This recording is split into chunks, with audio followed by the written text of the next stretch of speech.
होने के 4 से 5 महीने में ही कोविशील्ड का प्रोडक्शन शून्य से करीब 7 करोड़ डोज प्रति माह और कोवैक्सीन का प्रोडक्शन करीब 5 करोड़ डोज प्रति माह पहुंचा दिया। मोदी जी इस्तीफा दो, क्योंकि आपने उस भारत में 17 महीने में ही कोविड-19 वैक्सीनेशन पूरा करने का संकल्प लिया, जिस देश में पोलियो वैक्सीन बनने के बाद पूरे देश के टीकाकरण में 17 साल लग गए।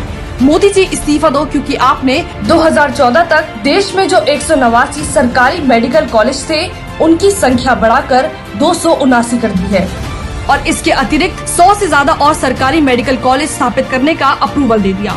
मोदी जी इस्तीफा दो, क्योंकि आपने पीएम केयर फंड से 162 PSA ऑक्सीजन प्लांट्स लगाने के लिए फंड एलोकेट कर दिया। मोदी जी इस्तीफा दो, क्योंकि आपने N95 मास्क और PPE किट पर भारत की विदेशों पर निर्भरता समाप्त करवाकर देश में ही बनवाकर उपलब्ध करवाई।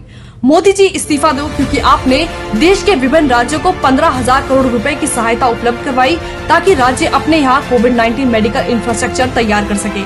मोदी जी इस्तीफा दो, क्योंकि आपने देश में पिछले साल 21 अप्रैल 2020 तक जो 62,458 ऑक्सीजन बेड थे उनकी संख्या 9 अप्रैल 2021 तक बढ़ाकर 2,55,168 ऑक्सीजन बेड करवा दी।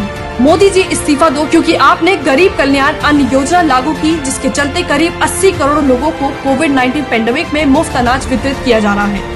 मोदी जी इस्तीफा दो, क्योंकि आप कोविड-19 पेंडेमिक में विदेशों में फंसे 67.5 लाख देशवासियों और विदेशियों को वापस निकाल कर ले आए। मोदी जी इस्तीफा दो, क्योंकि आपने देशवासियों को मुफ्त वैक्सीन उपलब्ध करवाने के लिए 35,000 करोड़ का बजट आवंटित किया। मोदी जी इस्तीफा दो, क्योंकि आपने पीएम केयर फंड से 1051 अतिरिक्त PSA ऑक्सीजन प्लांट्स लगाने के लिए फंड एलोकेट कर दिया।